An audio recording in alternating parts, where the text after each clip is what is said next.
अस्सलाम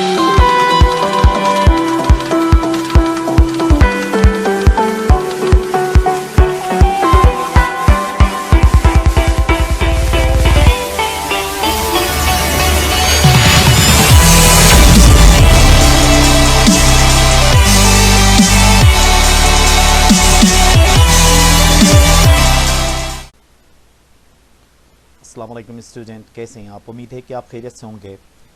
आज की इस क्लास के अंदर हम एक्टिव एंड पैसिव वॉइसेस पढ़ेंगे।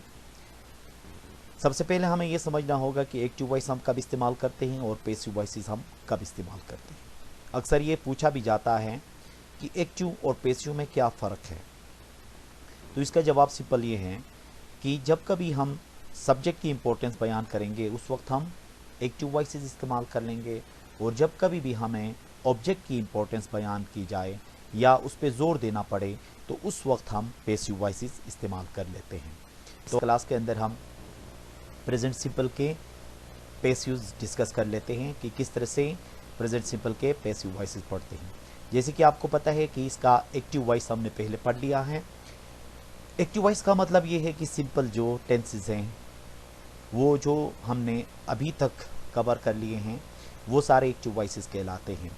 अब प्रेजेंट सिंपल के एक्टिव वॉइस का फार्मूला कुछ इस तरह से है, subject plus verb first form plus object. जैसे कि आपको पता है कि प्रेजेंट सिंपल के अंदर वर्ब की कौन सी फॉर्म लगती है? फर्स्ट फॉर्म लगती है, ठीक है ना। तो जैसे कि मिसाल के तौर पे आई ईट फूड। अब देखें इसके अंदर आई जो है सब्जेक्ट है और वर्ब जो है ईट है और फूड क्या है? इसके अंदर ऑब्जेक्ट है। अब इसका पैसिव कुछ इस तरह से बनेगा। इसका फार्मूला है, देखें पैसिव का फार्मूला, ऑब्जेक्ट शुरू में, उसके बाद is am are plus verb की थर्ड फॉर्म, फिर बाई, फिर ऑब्जेक्ट। अब इसमें तीन बुनियादी चीज़ें हैं जो हमें याद करने पड़ेंगे। अगर ये याद हो गई तो ये है कि एक्टिव वॉइस पैसिव वॉइसेस हमारे लिए बहुत आसान होते हैं। ये बात जहन में रख लें, हर पैसिव के अंदर ऑब्जेक्ट क्या होगा? शुरू में आएगा। वर्ब की हमेशा थर्ड फॉर्म इस्तेमाल होगी और बाई का इस्तेमाल होगा। बाई का मतलब ये है कि एजेंट किसके ज़रिए काम हुआ है वो जाहिर करने के लिए हम क्या इस्तेमाल करते हैं? बाय इस्तेमाल करते हैं। और दूसरी बात, प्रेजेंट सिंपल के अंदर जो पैसिव बनाते हैं हम, उसके लिए हम इज एम आर का इजाफा कर लेते हैं, या हम ये कह सकते हैं कि प्रेजेंट सिंपल के पैसिव बनाने के लिए प्रेजेंट प्रोग्रेसिव से जो हेल्पिंग वर्ब्स हैं वो हम उधार लेते हैं, उनको इस्तेमाल करके फिर उसके साथ वर्ब की थर्ड फॉर्म हम इस्तेमाल करते हैं। अब इसके अंदर एक और क्वेश्चन रेज होता है कि शुरू में भी ऑब्जेक्ट आया और लास्ट में भी ऑब्जेक्ट आया है, तो ये लास्ट वाला ऑब्जेक्ट क्या है? ज़रा देख लीजिएगा। जो सब्जेक्ट है वो क्या होगा? वो हमेशा ऑब्जेक्ट बन के आ जाएगा। मतलब यहाँ पे जितने भी सब्जेक्टिव प्रोनाउन होंगे वो क्या होंगे? ऑब्जेक्टिव प्रोनाउन के अंदर तब्दील हो जाएंगे। जैसे कि यहाँ पे जो आई है वो सब्जेक्टिव प्रोनाउन है, वो क्या होगा? वो जब पैसिव हम बनाएंगे तो ऑब्जेक्टिव प्रोनाउन के अंदर तब्दील होगा। जैसे कि फूड इज़ ईटन बाय मी। देखें फूड क्या है? ऑब्जेक्ट है, और इज एम आर ये हेल्पिंग वर्ब्स थी। अब फूड के साथ क्या लगेगा? इज लगेगा।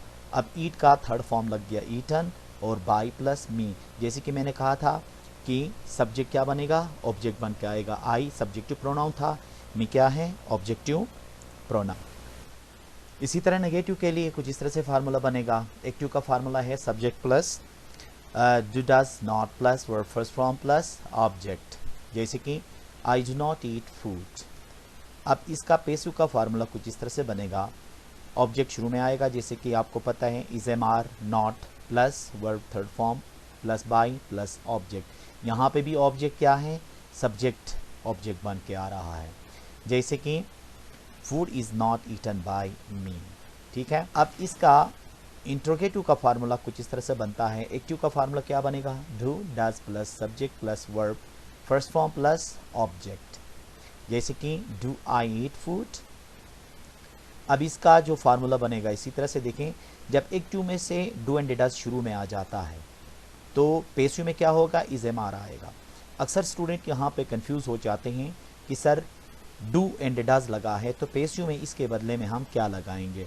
अब आपको ये क्लियर करना पड़ेगा कि एक्टिव वॉइस के अंदर जिस चीज़ से नेगेटिव बनता है उसका कोई कंसर्न नहीं है पैसिव के अंदर। पैसिव के अपने हेल्पिंग वर्ब्स हैं, जैसे कि यहाँ पे एक्टिव के डू एंड डज हैं, तो पेसिव के क्या है यहाँ पे इज एम आर है। वहाँ डू एंड डज से इंट्रोगेटिव और नेगेटिव बनता है एक्टिव के अंदर, तो पेसिव क्या होगा इज एम आर से नेगेटिव भी बनेगा और इंट्रोगेटिव सेंटेंस भी बनेगा। अब एक्टिव वॉइस के अंदर यहाँ पे देखें डू एंड डज शुरू में आए हैं, तो डू आई ईट फूड, तो पेसिव वॉइस के अंदर क्या होगा पेसिव का हेल्पिंग वर्ब शुरू में आएगा, जैसे कि इज फूड ईटन बाय मी। देखें अब यहां से क्या होगा इज सब ऑब्जेक्ट से पहले आएगा, फिर उसके बाद ऑब्जेक्ट, फिर वर्ब की थर्ड फॉर्म, फिर बाय और लास्ट में ऑब्जेक्टिव प्रोनाउन इस्तेमाल होंगे। अब इसके नेगेटिव इंट्रोगेटिव के पेसिव वॉइसेस कुछ इस तरह से बनेंगे। एक्टिव वॉइस का फार्मूला है do does plus subject plus not plus verb first form plus object, जैसे कि do I not eat food. अब यहाँ पे भी देखें डू शुरू में आया है, ठीक है, और पेसिव का फार्मूला कुछ इस तरह से बनेगा is am are plus object plus not plus verb third form plus by plus object. यहाँ पे भी देखें लास्ट वाला जो ऑब्जेक्ट है क्या है वो एक्टिव का जो सब्जेक्ट है वो वहाँ ऑब्जेक्ट बन के आ रहा है। अब इसका क्या होगा देखें is food not eaten by me. अब यहाँ पे इज शुरू में आएगा, फूड के बाद क्या होगा नॉट का इजाफा होगा। अब WH क्वेश्चन का फार्मूला कुछ इस तरह से बनता है, देखें WH plus do does plus subject plus verb plus object, जैसे कि why do I eat food. अब इसका जो पेसिव का फार्मूला होगा देखें WH क्वेश्चंस अपनी जगह में ही रहेंगे, ये अपनी जगह चेंज नहीं करेंगे।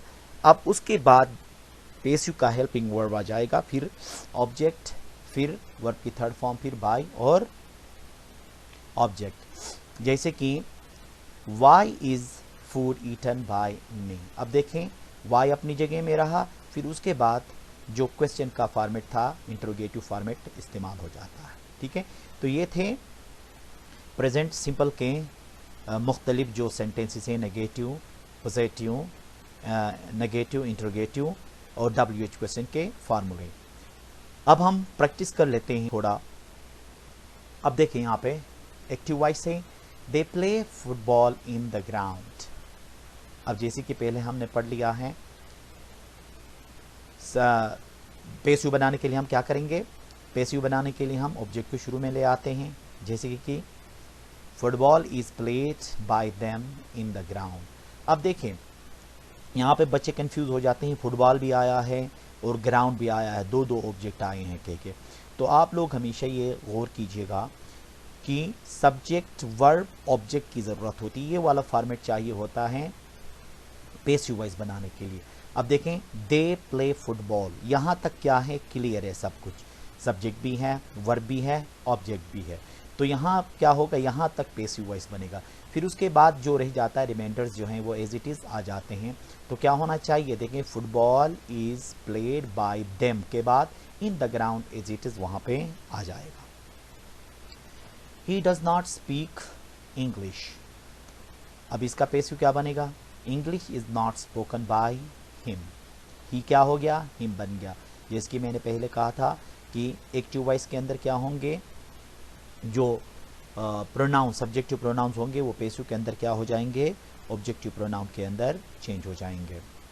Does Aslam teach English in class, इसके अंदर भी देखें क्लास भी है, इंग्लिश भी है, तो अब यहाँ पे कंफ्यूज होना नहीं है। अब देखें डज असलम टीच इंग्लिश, यहाँ तक क्या है आपका टेंस मुकम्मल हो जाता है, बाकी रिमाइंडर है तो पेसिव भी इसी सेक्शन के अंदर बन जाएगा। जैसे कि इज इंग्लिश टाट बाय असलम, यहाँ तक पेसिव बन गया। इन द क्लास को हम क्या कर लेंगे, एज इट इज लिख लेंगे। अब देखें WH क्वेश्चन है why do you solve question. अब शुरू में भी मैंने कहा था कि आपको WH क्वेश्चन वहीं पे ही रहेंगे, वर्ड्स जो हैं एज इट इज रहेंगे। Why is question solve by you. तो ये हो गया प्रेजेंट सिंपल के passive voice and active voices. उम्मीद है कि आपको समझ आया होगा। इसकी प्रैक्टिस कर लें, मुख्तलिफ जुमले बनाएं, फिर उसके पेसिव वॉइसेस बना लें। इंशाल्लाह ये बहुत ही आसान होगा आपके लिए। Thank you very much.